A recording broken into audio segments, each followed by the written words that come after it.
ಕರ್ನಾಟಕ ರಾಜ್ಯ ರೈತ ಸಂಘ ಕೆ.ಎಸ್. ಪುಟ್ಟಣ್ಣಯ್ಯ ಬಣದಿಂದ ದಿನಾಂಕ 16/6/2026 ಚಿಕ್ಕಬಳ್ಳಾಪುರದಲ್ಲಿ ಬೃಹತ್ ಹೋರಾಟವನ್ನು ಹಮ್ಮಿಕೊಳ್ಳಲಾಗಿದೆ. ಏನಪ್ಪ ಇದರ ವಿಶೇಷ ಅಂದರೆ, ಇವತ್ತು ರೈತರು ಎರಡೂ ಸರ್ಕಾರಗಳು ದೇಶದ ಬೆನ್ನೆಲುಬು ಅಂತ ಹೇಳ್ತಾರೆ. ಆದರೆ ರೈತರನ್ನು ಇವತ್ತು ಅರ್ಧ ಗಂಟೆಗೆ ಒಬ್ಬ ಭಾರತ ದೇಶದಲ್ಲಿ ರೈತ ಆತ್ಮಹತ್ಯೆ ಆಗ್ತಾಯಿದ್ದಾನೆ. ಕಾರಣ ಸರ್ಕಾರಗಳ ನಿಲುವುಗಳಿಂದ. ಇವತ್ತು ಗ್ರಾಮಾಂತರ ಪ್ರದೇಶಗಳಲ್ಲಿ ಭೂಮಿ ದುರಸ್ತಿ ಮಾಡದೆ ಎಷ್ಟೋ ಜನ ಕಿರುಕುಳ ಅನುಭವಿಸ್ತಾ ಇದ್ದಾರೆ. ಅರಣ್ಯಾಧಿಕಾರಿಗಳು ಬಂದು ಸುಮ್ಮನೆ ಕಿರುಕುಳ ಕೊಡ್ತಾ ಇದ್ದಾರೆ. ಒಂದು ಕಡೆ ದಿನೇ ದಿನೇ ರಸಗೊಬ್ಬರಗಳ ಬೆಲೆ ಹೆಚ್ಚಾಗ್ತಾ ಇದೆ. ಆದರೂ ಕೂಡ ರೈತ ಕೃಷಿ ಮಾಡೋದನ್ನು ಬಿಟ್ಟಿಲ್ಲ. ಈ ಕಷ್ಟದಲ್ಲಿ ಇವತ್ತು ಸರ್ಕಾರಗಳು ಯಾವುದೇ ರೀತಿಯಾಗಿ, ರಾಜ್ಯ ಸರ್ಕಾರ ಆಗಿರ್ಬೋದು ಅಥವಾ ಕೇಂದ್ರ ಸರ್ಕಾರ ಆಗಿರ್ಬೋದು, ಯಾವುದೇ ಥರ ಸಪೋರ್ಟ್ಗೆ ನಿಂತಿಲ್ಲ. ಯಾಕೆಂದರೆ ಇವತ್ತು ದೇಶದಲ್ಲಿ 60-70% ಕೃಷಿಯನ್ನು ಅವಲಂಬಿಸಿ ಜೀವನ ಮಾಡ್ತಾರಂಥ ಭಾರತ ದೇಶದ ರೈತರು ಇವತ್ತು ಕಂಗಾಲಾಗಿ ಕೂತಿದ್ದಾರೆ. ಈ ಬೆಲೆಗಳು ಹೆಚ್ಚಾಗಿದೆ. ನಾವು ಬೆಳೆದಂಥ ಬೆಳೆಗೆ ವೈಜ್ಞಾನಿಕ ಬೆಲೆ ಇಲ್ಲ. ಹಾಗಾಗಿ ಇವತ್ತು ಚಿಕ್ಕಬಳ್ಳಾಪುರದಲ್ಲಿ ಒಂದು ಸಮಸ್ಯೆ ಅಲ್ಲ, ಇವತ್ತು ಅಂಗಡಿ ಮಾಲೀಕರಿಂದ ಕಿರುಕುಳ ಆಗ್ತಾಯಿದೆ. ನಮಗೆ ಬೇಕಾದಂಥ ರಸಗೊಬ್ಬರ ಸಿಗ್ತಾಯಿಲ್ಲ. ಒಂದು ಕಡೆ ಅರಣ್ಯ ಅಧಿಕಾರಿಗಳಿಂದ ಬಹಳ ಕಿರುಕುಳ ಕೊಡ್ತಾ ಇದ್ದಾರೆ.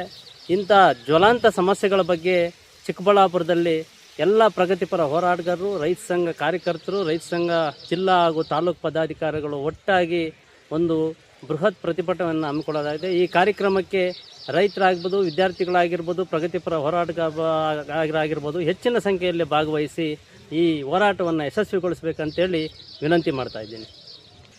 ಈ ಹೋರಾಟವನ್ನು ಶಿಡ್ಲಘಟ್ಟ ಕ್ರಾಸ್, ಚಿಕ್ಕಬಳ್ಳಾಪುರದಲ್ಲಿ ಶಿಡ್ಲಘಟ್ಟ ಕ್ರಾಸಿಂದ ಮೆರವಣಿಗೆ ಮುಖಾಂತರ ತಾಲೂಕು ಕಚೇರಿ ಮುತ್ತಿಗೆ ಹಾಕ್ತಾಯಿದ್ದೀವಿ.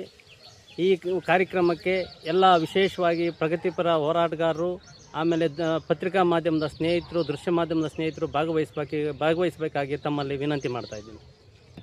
ಇವತ್ತು ನಾವು ರಾಜ್ಯ ಸರ್ಕಾರ ರೈತರಿಗೆ ಒಂದು ವಿಷಕಾರಿಕವಾದಂಥ ಒಂದು ನೀರನ್ನು ಕೊಟ್ಟಿದ್ದಾರೆ. HN ವ್ಯಾಲ್ಯೂ ಯೋಜನೆಯ ನೀರು. ಅದು ಇವತ್ತು ಬೆಳೆಗಳಿಗೆ ವಿಷ ಆಗ್ತಾಯಿದೆ. ಒಂದು ಕಡೆ ನಾವು ತಿಂದರೂ ವಿಷ ಆಗ್ತಾಯಿದೆ. ಹಾಗಾಗಿ 3ನೇ ಹಂತದ ಶುದ್ಧೀಕರಣ ಆಗಬೇಕು. ಒಂದು ಕಡೆ ನಮಗೆ ಎತ್ತಿನ ಹೊಳೆ ಕೊಡ್ತೀವಿ ಅಂತೇಳಿ ಸರ್ಕಾರಗಳು ಈಗಾಗಲೇ 4-5 ಸರ್ಕಾರಗಳಾಯಿತು. ಇದುವರೆಗೂ ನಮಗೆ ಎತ್ತಿನ ಹೊಳೆ ನೀರನ್ನು ನೋಡೋಕ್ಕಾಗಲಿಲ್ಲ. ಆದರೂ ಕೂಡ ಭರವಸೆಯಲ್ಲೇ ಇವತ್ತು ರೈತರು ಜೀವನ ಮಾಡ್ತಾಯಿದ್ದಾರೆ. ಇದು ಬರೀ ಅಧಿಕಾರಿಗಳ ಜೋಪು, ರಾಜಕಾರಣಿಗಳ ಜೋಪು ತುಂಬ್ತಾ ಇದೆ ಬಿಟ್ಟರೆ ಎತ್ತಿನ ಹೊಳೆ ಇದುವರೆಗೂ ನಾವು ನೋಡೋಕ್ಕಾಗಲಿಲ್ಲ. ಹಾಗಾಗಿ ಬರೀ ಭರವಸೆಗಳು ಕೊಟ್ಕೊಂಡು ನಮ್ಮ ಚಿಕ್ಕಬಳ್ಳಾಪುರ ಜಿಲ್ಲೆಯ ರಾಜಕಾರಣಿಗಳು ನಮಗೆ ಹೊಟ್ಟೆ ತುಂಬಿಸ್ತಾ ಇದ್ದಾರೆ ಬಿಟ್ಟರೆ ಯಾವುದೇ ಅನುಕೂಲ ಆಗಲಿಲ್ಲ. ಹಾಗಾಗಿ ಸರ್ಕಾರಗಳು ಮುಂದಿನ ದಿನಗಳಲ್ಲಿ ರಾಜಕೀಯ ಬಂದಾಗ ರೈತರು ಸ್ವಲ್ಪ ಎಚ್ಚೆತ್ಕೊಂಡು ವೋಟ್ ಮಾಡಬೇಕಾಗ್ತದೆ, ರಾಜಕಾರಣಿಗಳಿಗೆ ಬುದ್ಧಿ ಹೇಳಬೇಕಾಗ್ತದೆ ಅಂಥೇಳಿ ಈ ಹೋರಾಟದಲ್ಲಿ ಅದನ್ನೂ ಕೂಡ ನಾವು ವಿಶೇಷವಾಗಿ ಅದನ್ನು ಕೈಗೆತ್ಕೊಳ್ತಾ ಇದ್ದೀವಿ.